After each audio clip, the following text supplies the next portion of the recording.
Et après l'incident, nous avons le Cap-Vert et la Guinée-Bissau aussi qui ont répondu à ces attaques.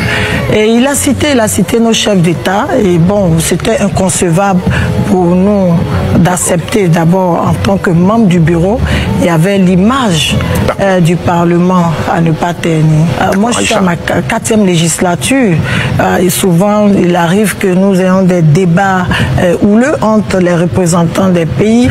Et donc, nous avons aussi constaté que depuis l'arrivée de l'honorable sénégalais, à chaque intervention, il y a une capture qui est reprise sur les réseaux sociaux. Nous l'avons aussi interpellé sur ça. Adjaratou Traoré, les amis, tout le monde connaît Adjaratou Traoré. C'est la dame, la femme, la députée qui voulait se battre avec le député sénégalais Guy Marius. Finalement, elle sort de son silence et crache la vérité. Elle justifie son comportement. Les amis, écoutons. Qu'est-ce que vous lui reprochez ce que je reproche au... Parce que vous avez irrité en réalité. En fait, à Sagnan, c'est le ton. Irrévérencieux, c'est des propos véhéments contre les chefs d'État et c'est des attaques directes. Voilà. Et il a été à maintes reprises interpellé et le bureau l'a convoqué pour qu'on puisse quand même harmoniser un peu les choses, les débats, réorganiser. Peut-être on s'est dit que comme il est nouveau, il n'a peut-être pas le fonctionnement, il ne connaît pas le fonctionnement du Parlement. Donc c'était l'occasion pour nous d'échanger avec lui et puis lui donner quelques orientations. Mais il n'est pas venu. Il n'a pas répondu à la convocation du bureau. Et moi-même, personnellement, je l'ai approché par 2 fois en séance.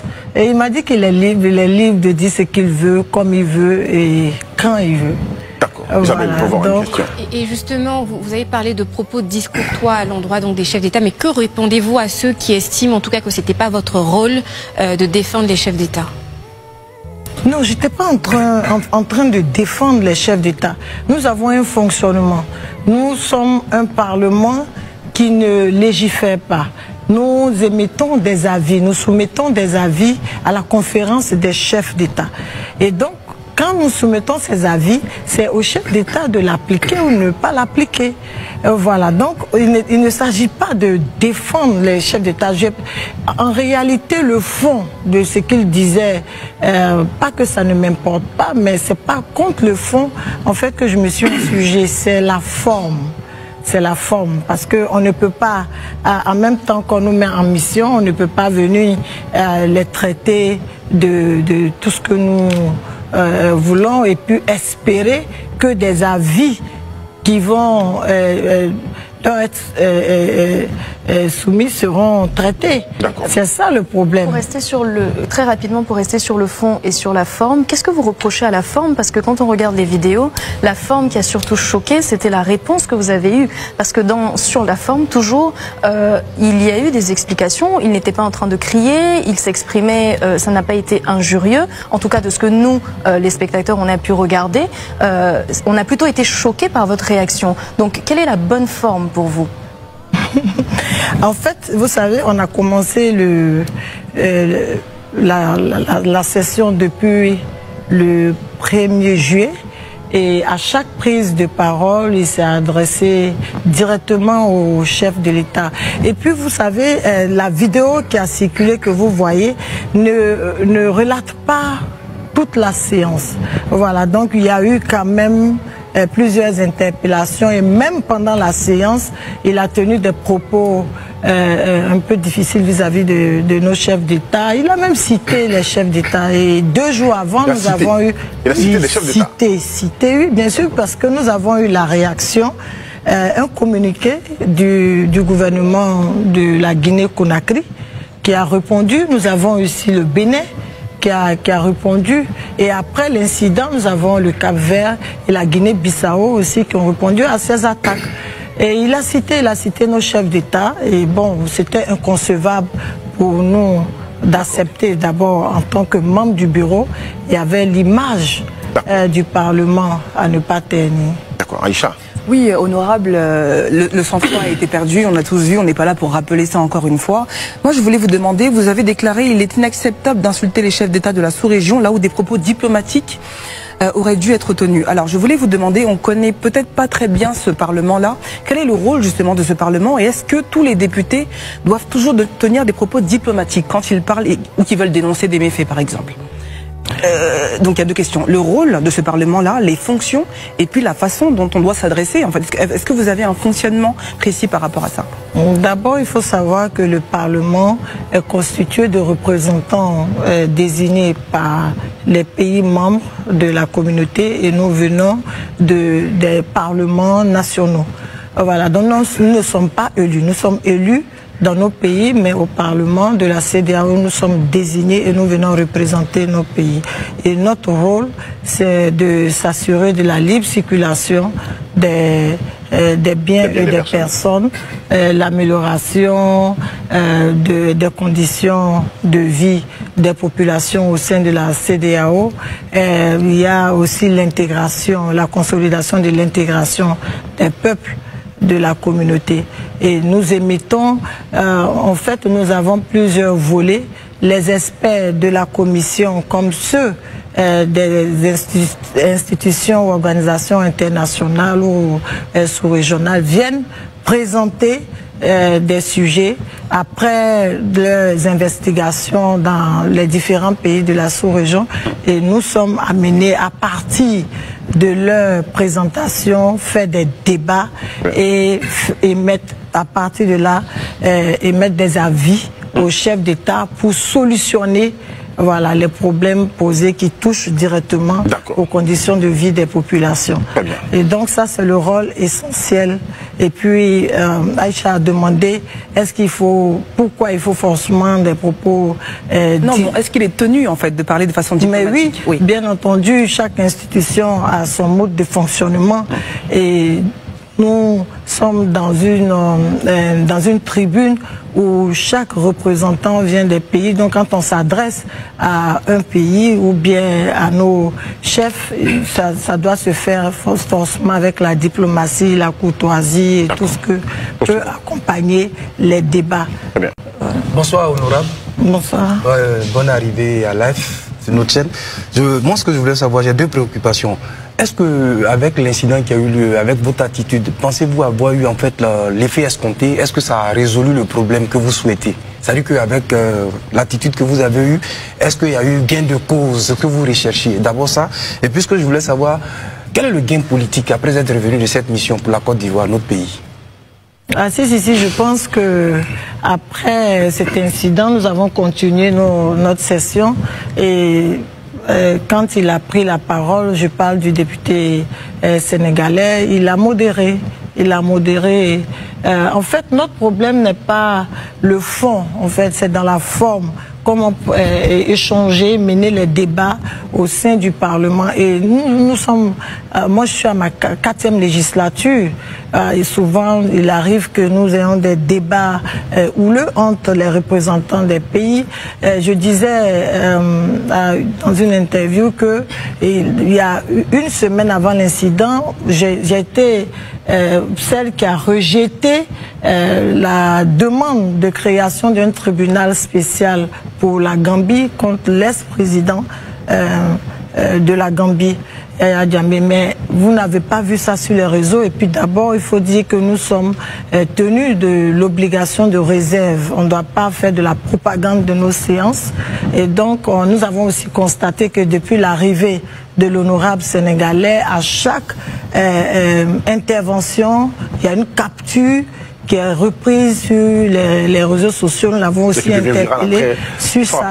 Parce que si vous remarquez les captures de l'honorable, c'est juste quand il intervient, mais il n'y a jamais les réponses qu'on lui donne. On va permettre à nos les séances ne sont pas censées être filmées, c'est ça? Juste pour précision. Propagande. Publié. Être publié après. Voilà. On doit pas. Et un deuxième volet, nouvelle question. Quel gain pour la Côte d'Ivoire, c'est cela? Oui. Après cette mission, de la CEDEAO, parce que vous étiez chef d'une délégation ivoirienne, il y a le gain politique en fait pour notre pays. Bon, vous savez, je disais aussi que quand on sort du pays, nous sommes des Ivoiriens qui doivent défendre l'image et l'honneur de notre président qui représente l'institution. Et donc, l'honorable, il s'en a pris à la Côte d'Ivoire. Si vous allez même sur sa page, vous allez voir, il a cité, je disais tantôt qu'il a cité les présidents, il a traité nos présidents de bougnoul, de valet à la solde de l'impérialiste occidental et qu'il ne trouve pas normal que nous venons ici au sein de la CEDEAO qui ne représente rien, qui est inutile, qui n'a pas d'impact sur les populations véritablement. Mais il pouvait même dire ça sans forcément citer et nommer nos présidents. Donc je ne peux pas accepter qu'on puisse invectiver mon président ou mon pays à ma présence. D'accord. Et je disais aussi que vous pouvez aller même sur sa page et vous verrez qu'il a dit que nous sommes premiers producteurs de café cacao, que nous nous glorifions d'être premiers producteurs de cacao, alors que c'est les Ivoiriens qui meurent sur la Méditerranée, que c'est que des Ivoiriens qui meurent sur la Méditerranée. Donc j'ai répondu aussi pour dire qu'il n'y a pas un pays, 15 pays de la sous-région, de la communauté, qui représente véritablement un modèle mieux que la Côte d'Ivoire. La Côte d'Ivoire est le modèle et l'exemple d'intégration des communautés sous-régionales, compte tenu du fait que si vous allez économiquement, vous trouverez tous les secteurs ici en Côte d'Ivoire sont occupés par les ressortissants de la sous-région. Oui, voilà, vous prenez le secteur du bois, c'est des Nigériens, vous prenez même notre propre Atchéké, s'appelle Gaba. Très bien, et tout le monde en parle. Donc, merci, honorable. Il faut quand même que les autres pays reconnaissent l'effort que la Côte d'Ivoire le niveau de la Côte d'Ivoire, quand même, c'est clair. Pour l'intégration, donc on ne peut pas accepter qu'on puisse nous piétiner, qu'on ne reconnaisse pas ce peu quand même que nous faisons. C'est la passion pour la communauté. C'est la passion pour la Côte d'Ivoire. Voilà, on l'a compris. C'est dommage. On aura l'occasion. Un ressortissant d'un pays de la CEDEAO dit que nos jeunes meurent sur la Méditerranée et je réponds pour dire que nos jeunes meurent parce que vous utilisez, on aura l'occasion, honorable, on aura l'occasion. Si les Sénégalais beaucoup de choses très importantes à dire. On aura l'occasion. Honorable. Ça va créer du travail pour nos jeunes. C'est la passion pour la Côte d'Ivoire. Il ne faut pas se. Merci honorable. Merci honorable. Le message est passé. On aura l'occasion de vous avoir encore, de vous inviter sur ce plateau pour intervenir. Alors les amis, vous avez tous regardé la vidéo avec moi. Sincèrement, moi, je suis découragé, premièrement. Et jusqu'à présent, elle ne trouve pas qu'elle doit s'excuser auprès du Parlement et auprès du député Guimaraes. Les amis, on ne peut pas accepter son comportement quand même. Si vous avez suivi la vidéo avec moi, c'est qu'elle ne regrette absolument rien. Elle ne regrette absolument rien, les amis. Non, c'est décourageant de voir quelqu'un qui est à la tête de la CEDEAO pour prendre des décisions pour sauver la population, parler comme ça, sincèrement, c'est décourageant. Et nous, la jeunesse, les amis, c'est quoi notre héritage? Je demande toujours ce que vous voulez laisser pour la jeunesse. Qu'est-ce que nous, on va laisser à nos enfants et à nos petits-enfants? Parce que là, ça fait tellement pitié de voir une dame qui se lève, qui va vers l'autre député qui est à sa place tranquillement et qui parlait simplement. Et maintenant, jusqu'à présent, elle ne présente pas ses excuses. Et regardez, vous avez suivi la vidéo avec moi. C'est vraiment décourageant. Et je profite pour envoyer un message aux dirigeants. Nous, la jeunesse, on vous observe. Nous sommes dotés d'intelligence aujourd'hui. On peut distinguer le mal et le bien. Donc, on peut distinguer quelqu'un qui dit la vérité et quelqu'un qui ment. Nous sommes au 21e siècle. Ok? Pour ceux qui ne me connaissent pas, je suis le coach Emmanuel l'agronome. Je suis un agronome, je suis technicien supérieur. Je fais l'élevage du poulet, de la production jusqu'à la commercialisation. Je ne fais pas n'importe quel poulet, je fais la race hybride. Quand je parle de la race hybride, c'est le poulet local amélioré. Et le poulet local amélioré vous permet quand même d'obtenir des poussins, d'engraisser vos poussins, de fabriquer votre aliment. Si vous maîtrisez la nutrition animale, il faut maîtriser ça pour réduire le coût de production. Vous n'êtes pas sans savoir également, les amis, que l'alimentation représente 80% des dépenses. Oui, l'alimentation, c'est 80% des dépenses. Donc, si vous maîtrisez la fabrication d'aliments, vous obtenez vos poussins, vous maîtrisez la commercialisation aussi. Je parle souvent de la commercialisation. Il ne faut pas se lancer dans le poulet pour se lancer dans le poulet. Il faut maîtriser la commercialisation. Il faut transformer le poulet. Il faut maîtriser le marketing de communication, le marketing de vente et le marketing de produits. Il faut améliorer le produit. Les amis, les gens aujourd'hui, ils achètent l'esthétique. Ils achètent l'esthétique. Donc, améliorer le produit. Si vous êtes intéressé par nos produits, nos formations, le numéro est devant vous. Et une fois encore, Adjaratou Traoré n'a pas encore présenté ses excuses. Affaire à suivre. Qu'est-ce que vous pensez de son discours, de cette vidéo maintenant? Dans les commentaires, merci beaucoup et on est ensemble.